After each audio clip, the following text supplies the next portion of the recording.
Hello and welcome to the Randolph Arts Guild. Today we are learning about pine needle basket weaving with Miss Pat Cheadle. Miss Pat, tell us a little bit about yourself. Okay. I grew up in Salem, North Carolina, on a tobacco farm. Went to college after I had 2 kids, and then married. My husband and I went to Europe and lived in Wales for 5.5 years. Seen crafts in practically every European country there is, and I learned to love this one because I saw it in an Indian museum down on the Outer Banks of North Carolina and couldn't get it off my mind, and finally just kept on until I kind of learned how to make it. And as soon as I made my first one, my husband went out and planted a long needle pine in our front yard in Winston Salem, North Carolina. Now they're not native there, but they do all right. Um, this is not a craft for people who want to do it today and give it away tomorrow. It goes very slowly, but I thoroughly enjoy it, and a lot of people do and a lot of people don't. There are some here that, let's see, I've made this one.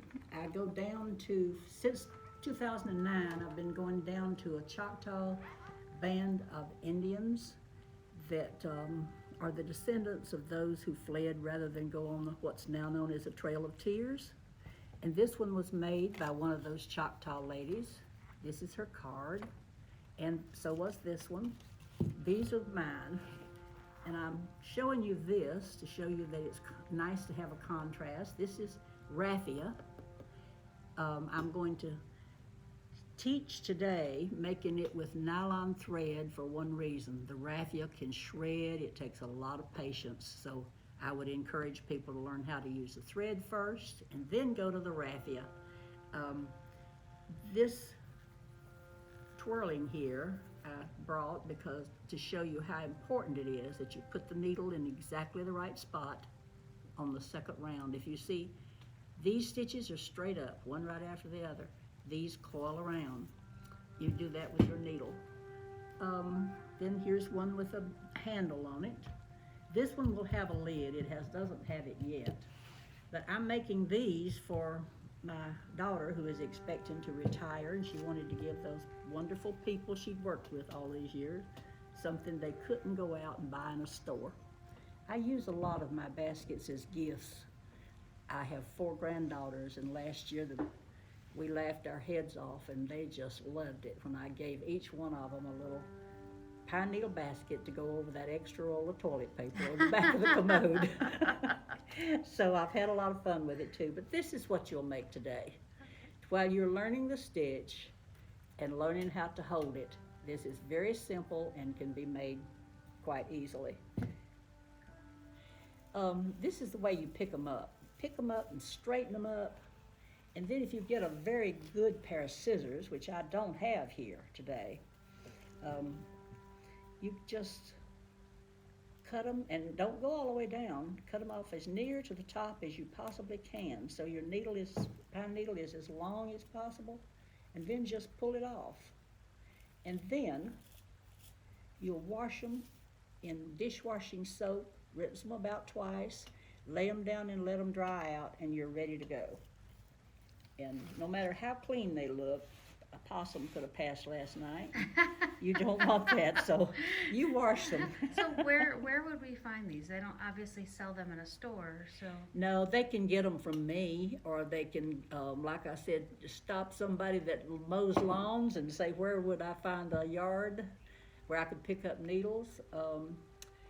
All of your, down in Fayetteville, it's down the eastern part of the state, and that is explained in what she's making copies of right now. Very good. Yeah, where they are. Mm-hmm. So we will begin with, this is what we call our gauge, and be very, very careful with that, because see, that's a part of a drinking straw, and therefore if you were to lose it or anything, it'd be hard to replace.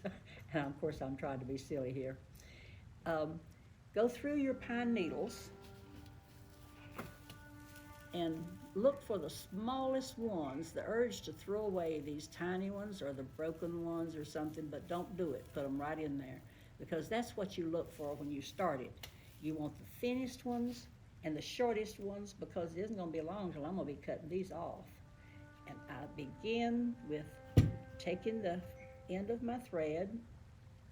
I don't put it on my needle yet. Find the flat place. This is, I call them centers. This is a piece of cedar wood that I have sanded on both sides and then put 3 coats of varnish on it.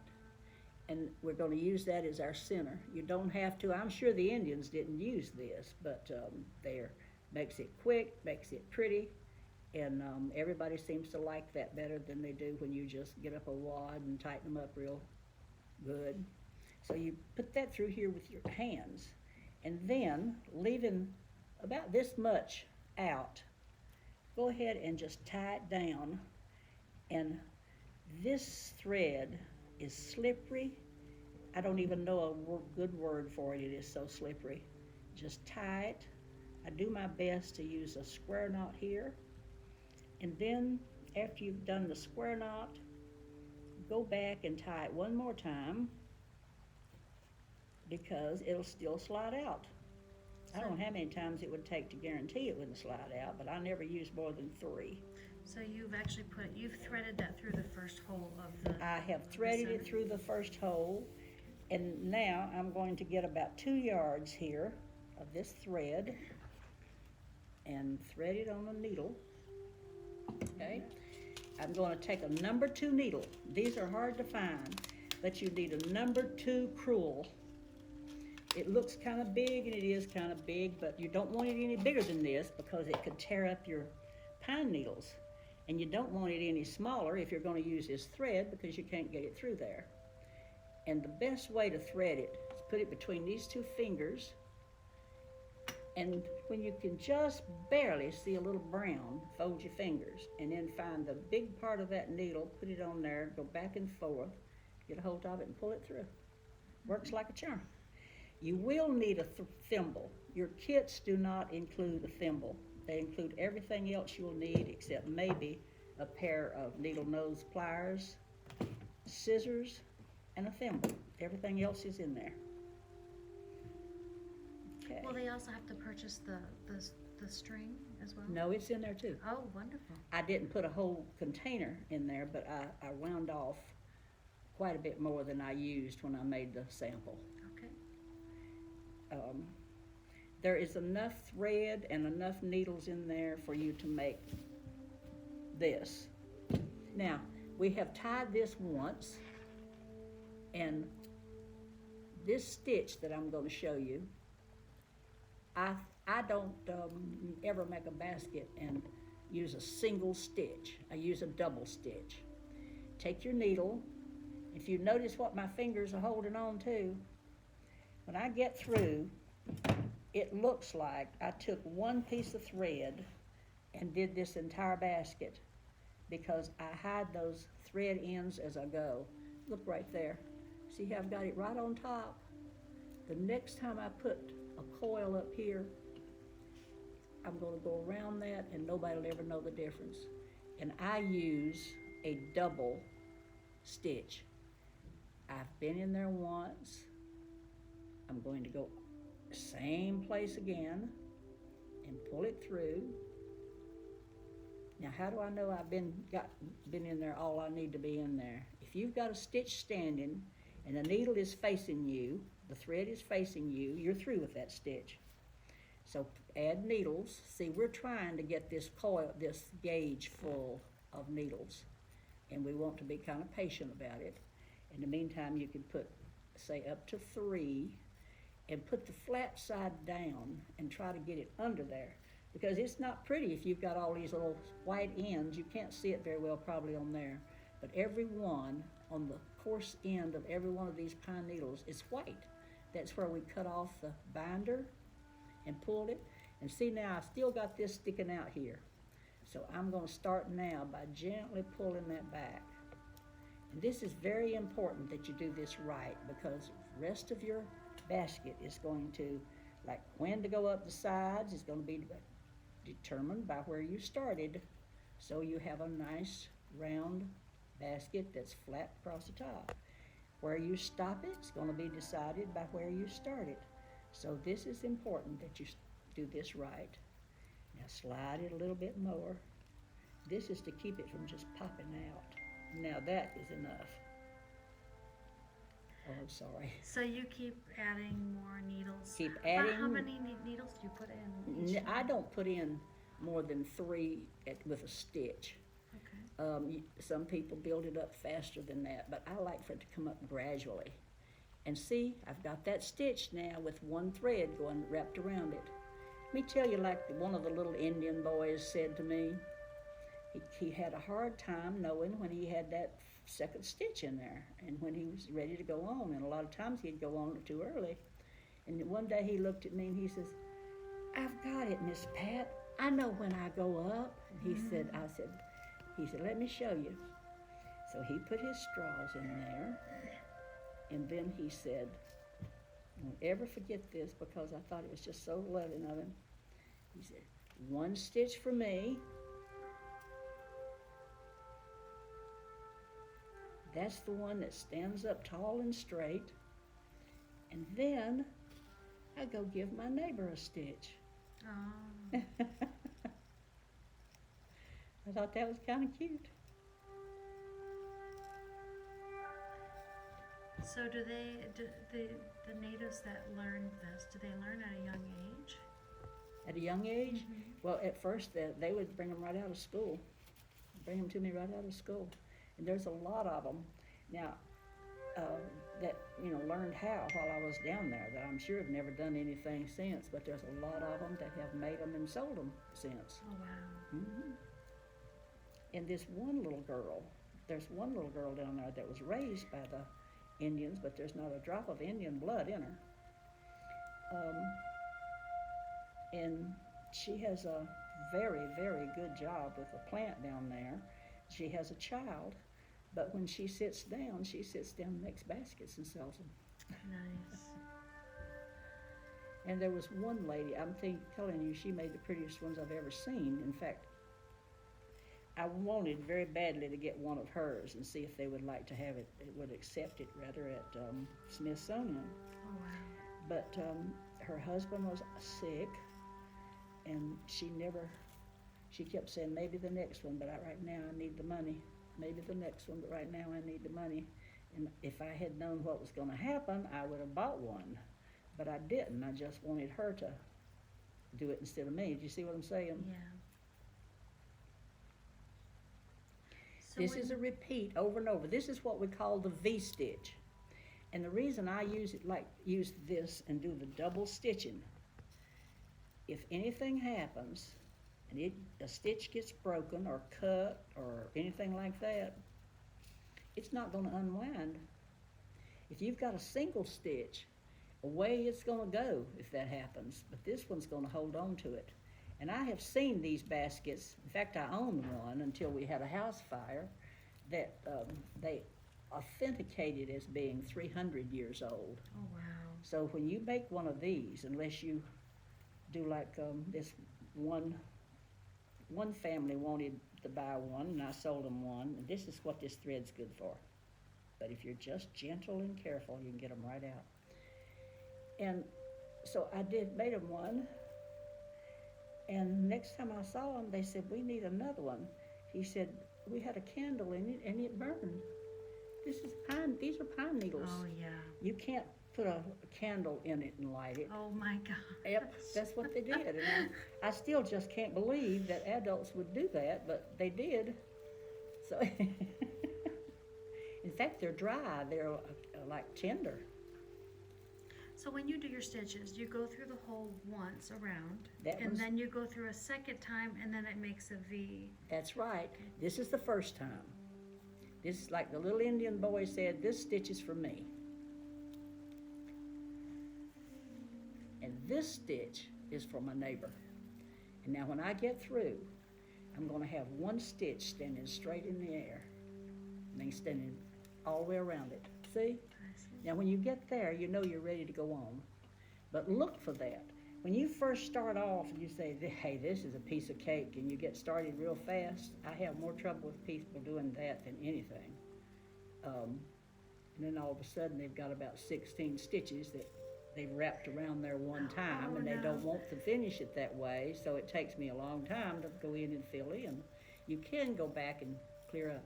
Now, it's important to keep this gauge full, to get it full and keep it full, because then you'll have an even basket. You notice what I'm doing with my thread back here?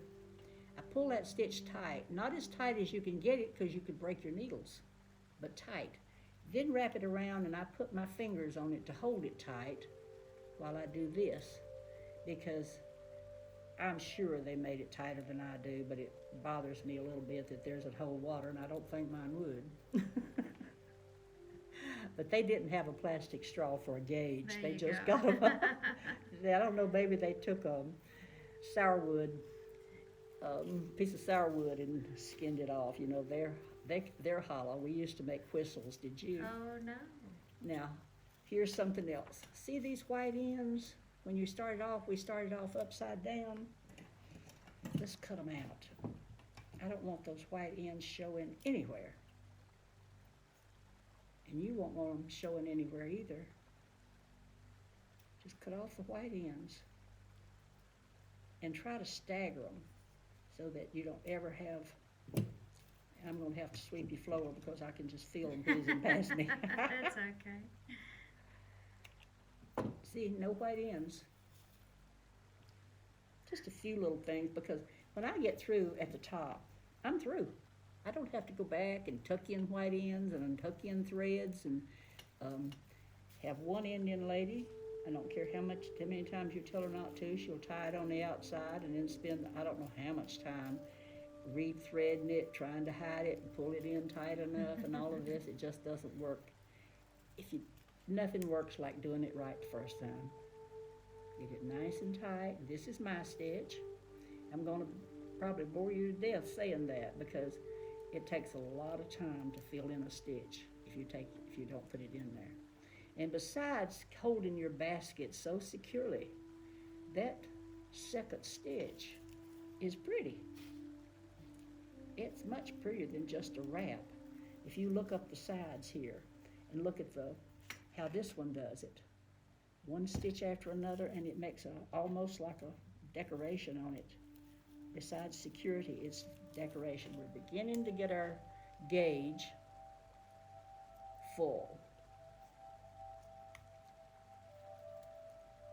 And I've got a little knot. It loves to knot against itself, but if you're just careful and take it easy with the thread, as hard as you hold on to this, be as gentle with the thread when it tries to knot up.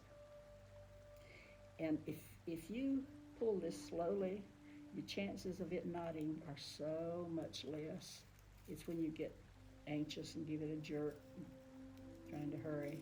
This isn't something you hurry, but I have yet to find anybody that didn't like this craft. So that person that's hard to buy a Christmas present for, make them a basket. It seems to be therapeutic too. It is therapeutic. Because you're taking your time. It with is therapeutic, unless you're trying to meet a deadline. And I've told my kids when they came to me and said, Mom, I can't find a thing for so-and-so. Can I buy one of your baskets? Well, I don't like these. Can you make her? No, I will not take one in a hurry. I'm afraid it'll turn me against my, you know, what I love doing. So one of them came to me and wanted me to make her 14 in the next 2 years. Oh my goodness. Because she's going to retire. Okay. And she wanted to give some ladies that she had worked with all that time something they couldn't walk into a store and buy. Yeah. So this is my stitch. I want us to keep on until I tie it off one time before we take a first break. This one, that one was from a neighbor. Now I swing over there and to give it to him. And then when I give it to him, then while I'm over there, I do me a stitch. That one will stand up straight when I finish it. each hole twice with this stitch. Now, see, it's just wrapped around there. So we're ready to go over and do something next door. In the meantime, I'm putting these extra needles in here. See, I've got them laying here with all of those white ends facing me. And I can just reach down and pick up the next one. And they've all been washed, so there's no problem there. And my gauge is beginning to get full. I don't like to add very many at one time, and I don't like it when my switch, and I'll show you what I call my switch in a minute. This is the switch, and I want all of those to be different. Here's one of the long ones that I started with, and I need to cut that white thing off. I always throw in one or two extra long ones so that they don't all quit at the same time. You don't want a whole bunch of them coming to a dead end at one time. You want everything to come gradually. And we're just about to get to that first stitch. This is it. How do I know when I get to the first stitch? Well, it's the only one out here that doesn't have two threads in it. And no matter how hard you try, you can't go in that first one but once. It'll just keep rolling around. So we're fixing to go into the first stitch. And to keep anybody from knowing where the first stitch is, you go back in it now. And that makes your V. Makes a perfect V.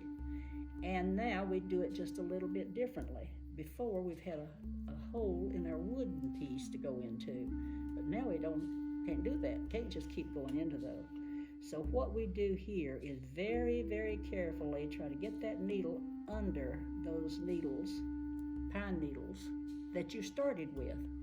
Kind of behind it? Under them, between the wooden piece Gotcha. and those pine needles. And don't pull that so tight, because if you remember, we got very, very fragile needles and started with it. So be a little gentle there. And keep your coil built up. Keep your switch built up. That should be tight. And if you don't do your stitches tight, one student down at MOA,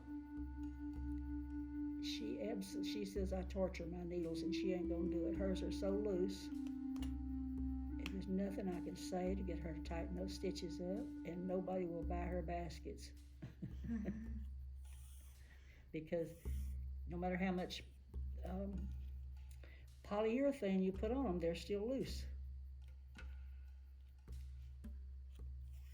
I don't usually put but a very light coat of polyurethane on mine, and only then, just in case the great-grandchild came running in with jelly on his hands and wanted to play with your basket. So you had mentioned the thimble earlier. What is the reason for the thimble? Because it's hard to push that needle sometimes.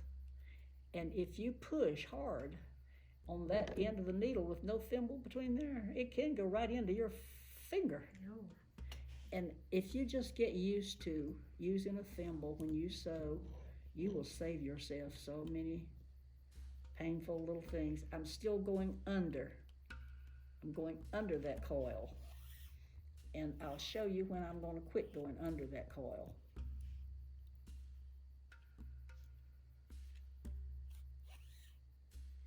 Let's stick with it until we get to where we quit going under. It's extremely important that you be able to tell where you started. You, not everybody else. I don't want you to know where this one started, but I need to see it. And I can look in here very carefully and tell that right there was the first stitch that I took. And it's coming on around, and right here you can actually see a coil, but he doesn't get fully grown till about right here. So I'm going to continue going under until I get right here. And it's also important that you keep that up there and instead of letting it slide down across the wood. We're going to keep him right where he is and keep going under there until we get to, and see how tight that is? Can you tell? All I could do to push it through there.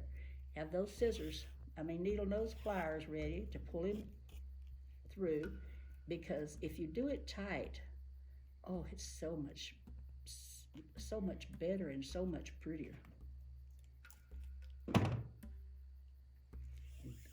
I couldn't even push that with a needle. Okay, now you could start right here, but I'd rather start about here. And when you get that full, you're going, well, we could do it here. You go halfway. You don't go under anymore, you go halfway. My needle is dividing. It's extremely important that this round go right between those two stitches that we put on there the first time. Remember my stitch and my neighbor's stitch? This needle has got to come out right between them. Sounds difficult, but it isn't. If you get started, don't turn it over to the back, because the back doesn't look like the front.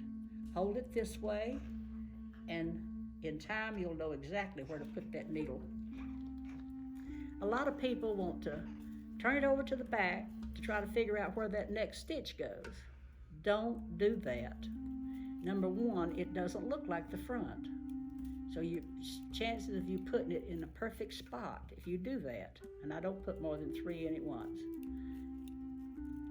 it's not nearly as good as it is if you'll just take your time and learn how to look at this. Come out in the center, right between those V's, those 2 threads. See, you make a V with the stitch I've given you. And then you want to split your coil in half. Go back and give yourself the stitch for the neighbor and come out right in between those 2 threads. Right in the middle of the coil, in the middle of the stitches. And then feed the gauge again.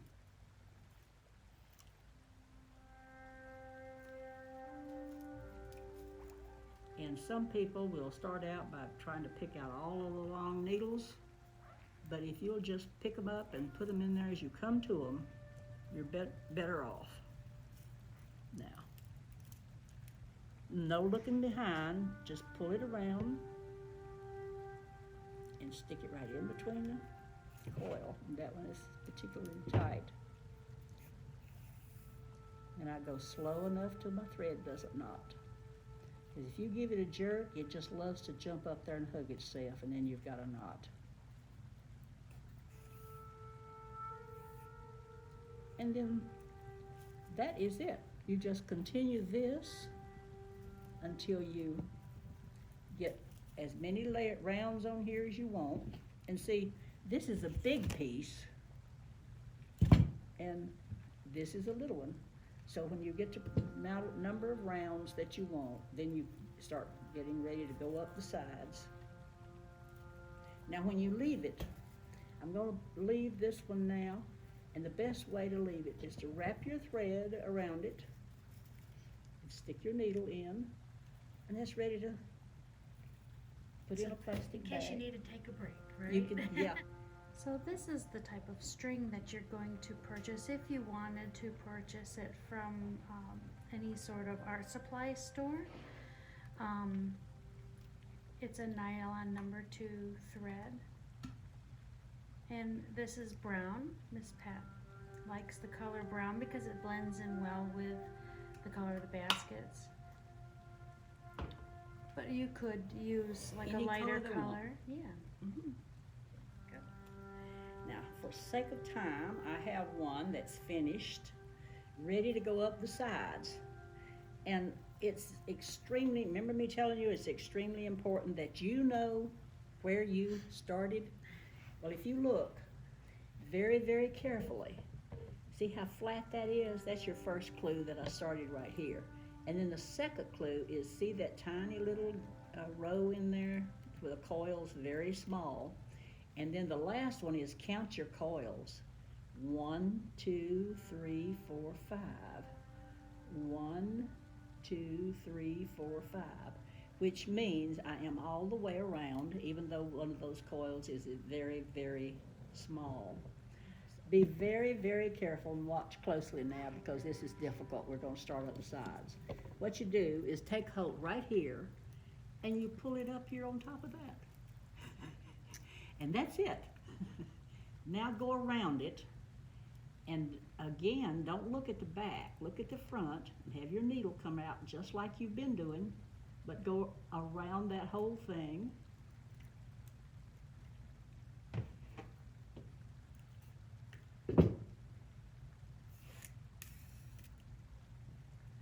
And then pull it tight. Now this is where the important part comes in.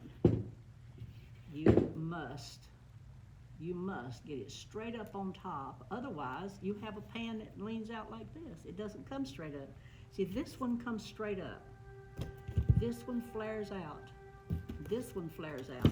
And if you don't come straight up, you will not have the basket that you're intended to make here. So it should sit right on top of the previous row. Okay. And I seem to have, I guess I got it now.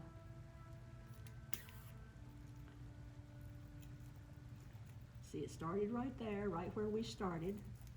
Keep your coil going. Don't get in such a hurry to do anything that you mess up your coil.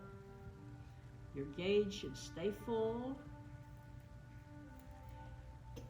It's so much faster.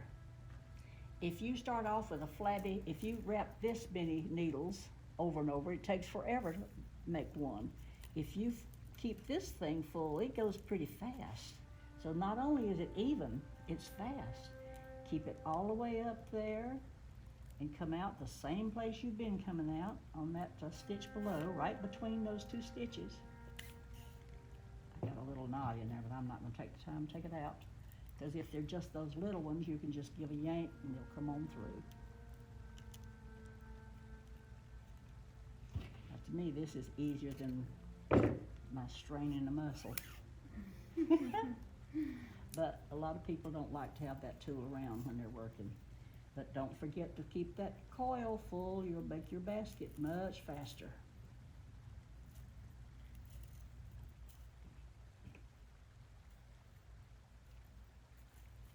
So the kit that they are going to have to make the small basket, about how long on average does it take you to make a basket like that? Well, I never sit down and just make one, and I have an awful time trying to figure out how to tell people how long. But I would probably say a couple of hours from start to finish. There's time in these. But you see how hard I'm trying to get that absolutely straight up on top of this? You want to go as straight up as you can go, and it looks like it's going to be a mess. But look at that one and see if you can find out where I started up. See, in the end, you can't tell. No. So right now, it looks like a mess. Just trust me. Don't get discouraged. I've tried to figure it out, and the basket's in the gift shop. Did you? Yep, and I cannot see where it started or ended. Well, that's what you want. And you don't want to be able for anybody to know where you tied that thread on. All of us know you can't carry enough in your needle to do a whole basket. But you can tie that knot when you add thread on so carefully and cover it up so well that nobody can find out where you tied on. And that's, now, see, I shot that one all the way through, and I did it like that. I want him in the middle of that coil. If you put him in the middle of that coil, then they're not going to see those white ends. And make sure that it's coming up on top of the row. So All the way up on the top of that last round that you made. You want it way up on top.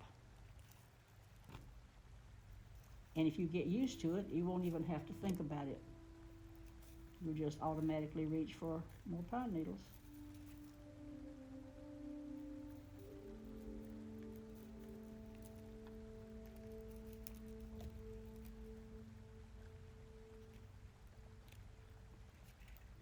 Now, I tried to make the little centers as close alike as near alike as I could, but trees don't grow that way. So if they want to look through them and get the center that appeals to them the most, and see, I'm still working to make sure that that's all the way up. And you can have a little bit of control even after that. You won't get it too far up. I've never yet been able to put one in. They want to go out, not in.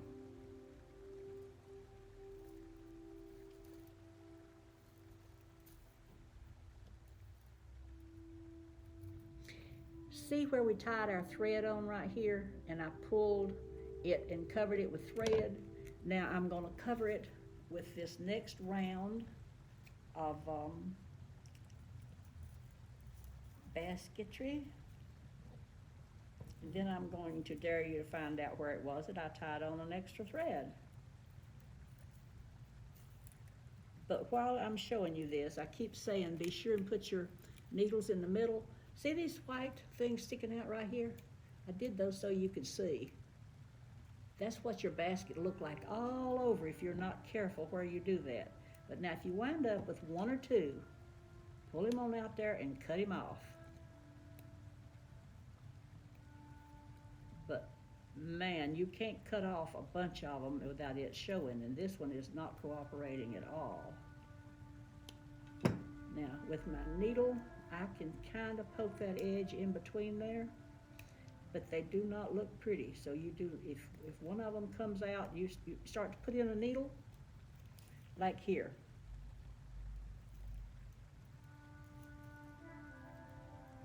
He's in the middle. I was gonna say if he comes out with his white end showing, Take it off. take it out and put it in again and get it in the middle of the coil. There's just a few things you can do. Right here's where he came out. I was trying to get him to come out somewhere else, but I won't have any problem covering him up with the next round. Now, I'm not going to make this as tall as I normally would make it because I want to show you how to finish off. And so I'm just going to go, I know where I started. Right here is where I started because I can count the coils. My first stitch was right there. So I'm going to come all the way around to there, and then I'm going to start closing this off. You certainly would want to make yours a little higher on the sides than this. You can throw your car keys in that, your earrings or something like that, and have a neat little thing to contain it in.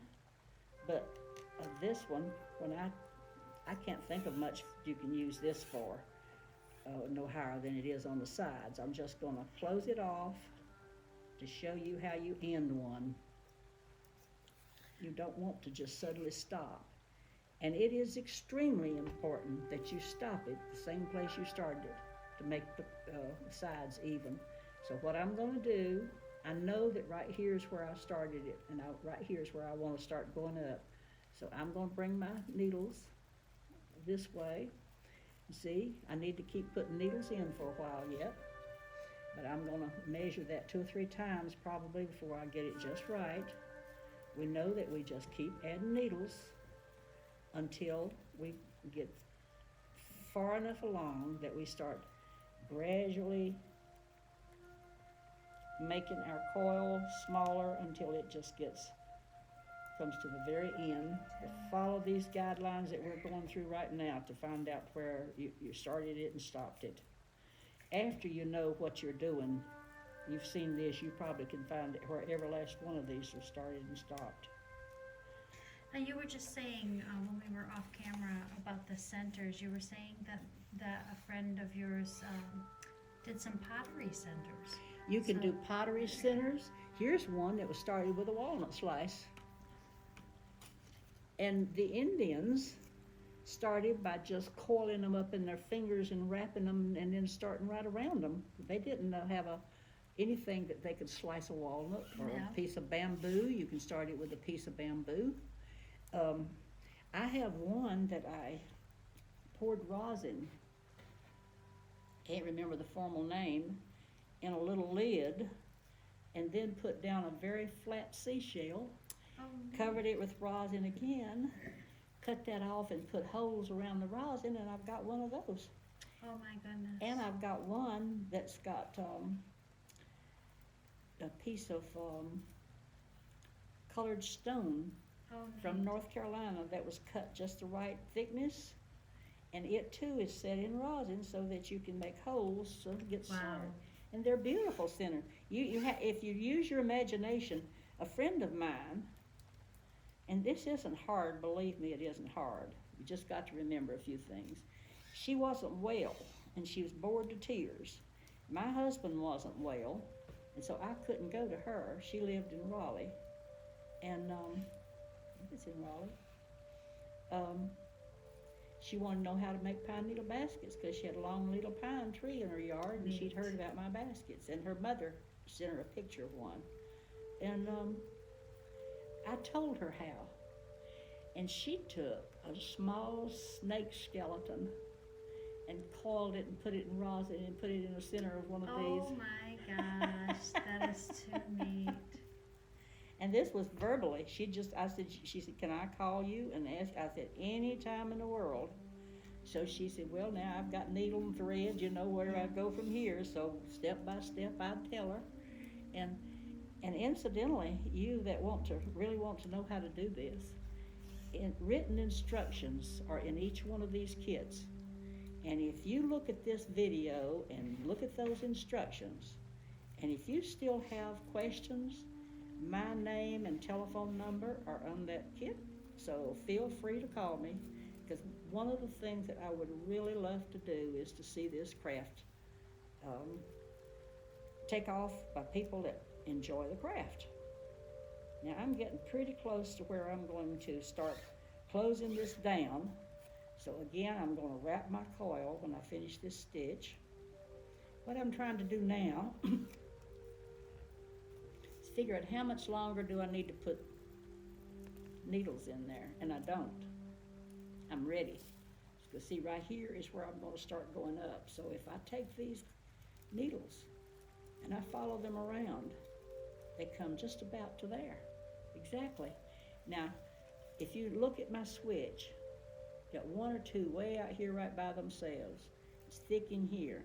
I may add a small one so that it finishes up on an even keel, but as far as just sticking in 2 or 3 needles every stitch, I won't be doing that again, because I want this to level off so that we will finish not with a big old lump, but just gradually finish it off. And then I'll show you, there's a very pretty way. That's automatic. And I don't think I'm gonna put in one now. I'll put in one after this stitch, but I'm gonna put in a very small one, because I want my coil to have some depth to it. Depth? Well, I want it to be big enough. I'm gonna find a little one, and here's a little tiny thin one, and that'll help sort of keep it. Don't want it to get small too fast. I think that's what I'm trying to say here. You want it to come off gradually.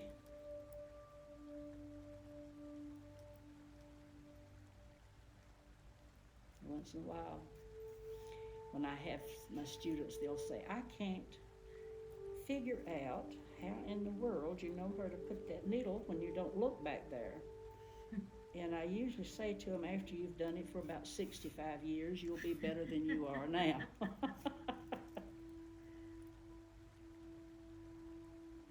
This is just something I enjoy doing, especially when it's snowing outside and you got a nice fire going.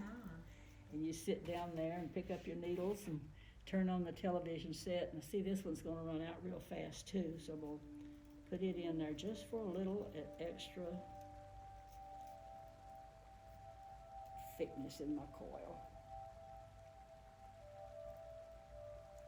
And we're now on the stitch that I started with, but you know, when you started with that first stitch, there was nothing there to, not enough thickness with just 7 of the very flat ends of that stitch. So you want to go 2 or 3 more after that, and that's what we're going to do. Now see how this is very uneven out here. Got a whole bunch of stitches or needles that are all wearing out at the same time. But you don't want to do anything with that yet. Now I might I'm not gonna chase one needle around. So I might just decide to take him out here, and take him out here, but we want them to gradually give out, not all at once.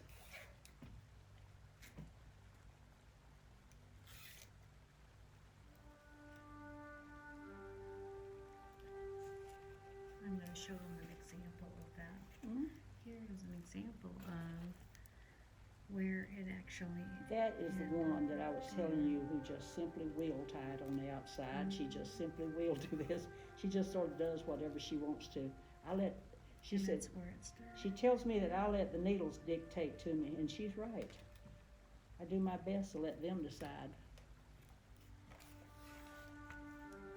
Okay, then you take off your gauge, and see I've got one stitch right here, and then I've got one needle sticking out there, and you say, you're not gonna do another stitch for one needle. Yeah, I am too. I want these needles to Behave. and I want them all covered up, right. I've got one more stitch now, and then I'm going to show you how to finish it up. And so instead of, see, I came out right here. I'm not going to give that 2 stitches. What I'm going to do is turn around and go backwards. I'm going to cover that up with an X. That's what it's going to make. Make an X on top of every one of these, and it does more than just that. If you will look, and what a time to get a knot. And this is the way I get my knot out. Just don't pull it tight. Don't ever give them. Don't ever get angry with them, because you get a little bit mad, they'll get madder. And if you just gently work on it, it'll come right out usually. Yeah, see, no more knot. So I'll hold it from now on. It's just tired of being pulled around so much. Now then, one time in there and come out exactly at the same place. Cross it again and come out exactly the same place you put that other stitch. So you're going backwards with it. I'm going backwards. I'm closing it off. I'm giving it a finished look.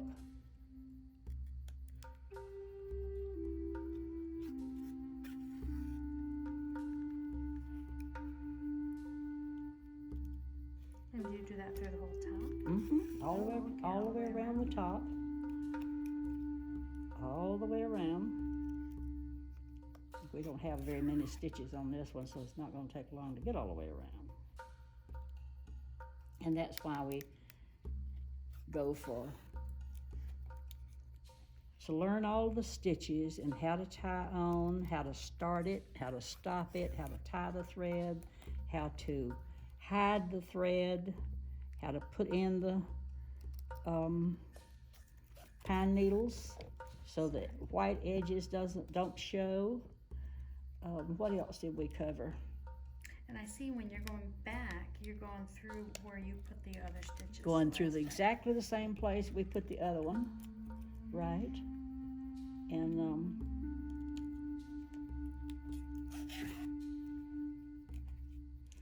And before you start this, if you see you don't have enough thread in here to come all the way back, you need to, when you putting on that last piece of thread, put on enough that you can go all the way around that top one without tying on. Because see, if there's not going to be another stitch up here, you're not going to hide it, are you? No. So you need enough to do that top round twice, because this is what I'm doing here. This is the second, and we're just about finished with this.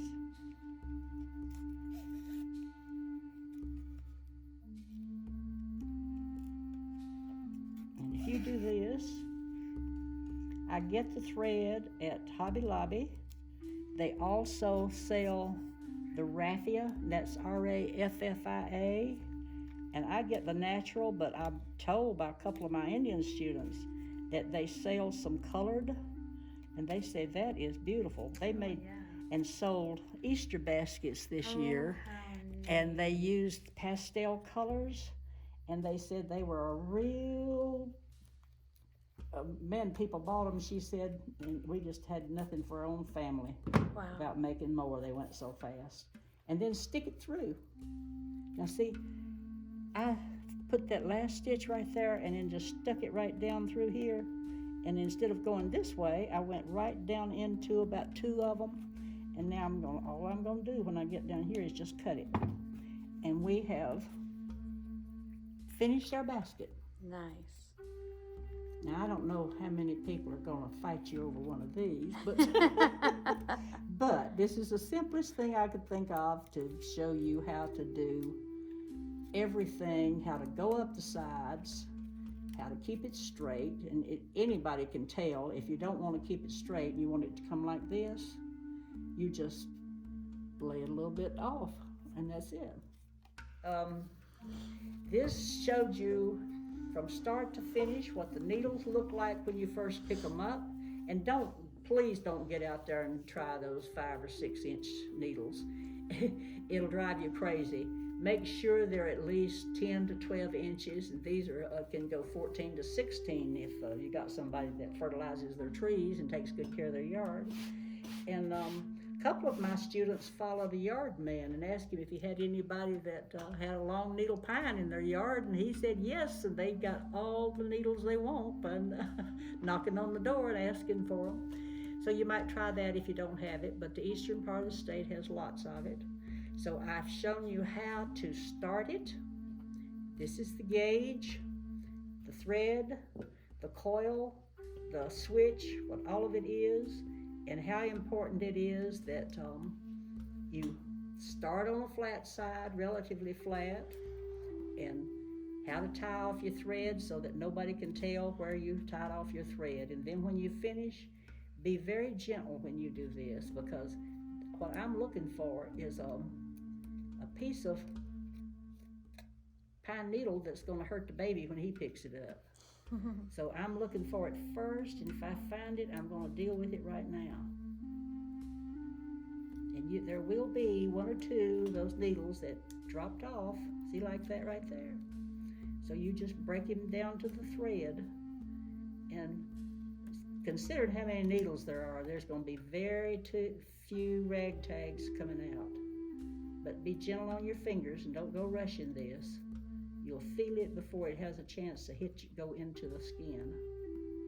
And that's it. Thank you so much, Miss Pat, for your wonderful demonstration on how to make these beautiful pine needle baskets. As you can see, we have some examples that we sell here in our store, Maureen's Fine Crafts at the Randolph Arts Guild, and she has gotten very advanced in her skill and just created some really unique, one-of-a-kind baskets here. All natural materials here. These are walnuts that she's included just to make a beautiful design. You won't be able to find these anywhere else. And so for those who are interested in learning how to make your own, Miss Pat has put together a wonderful kit. We've got all the supplies here that you need. Pine needles, she's already counted and measured out. The core here, everything that she showed you on her video to make a beginner's basket, something that I believe will be a little larger than this, but very basic for you to create your first time. So you have the tutorial that she's just demonstrated how to do it, and then also included an instructional packet. Very detailed, and you should be able to follow along and have all the information that you need. She's also included a sheet of labels for when you do create your own. You can give these as gifts to family and friends, or even if you wanted to sell them. Definitely these are valuable and folks would be willing to purchase. So if you are interested in purchasing a kit, we have them available at the Randolph Arts Guild. So you could call us and we could hold one for you. You could come and pick it up in person. They're $30 a piece. And again, it includes everything that you need. to create your first basket. Miss Pat has also included her personal contact information if for any reason you had a question or a concern and wanted to reach out to her directly. You can call her and she can help you. We also have our online store open and available to purchase the kits at our website, www.randolphartsguild.com. So you can access these there as well. And if you wanted any further materials, once you create your first additional items like these beautiful centerpieces, you could also go through Miss Pat to purchase these directly from her. Again, all of these are natural materials that you can find, you can cut yourself. They are available at other stores, but she has a nice supply already for you if you're interested in that. And I think that covers it. Thank you so much, Miss Pat, for coming and sharing your time and talent with us. You've done a fabulous job, and we just love having you and you sharing your knowledge and expertise with us today. Well, thank you for having me. This is a craft that I've enjoyed for many, many years, and I thoroughly enjoy sharing it. Thank you. Thank you.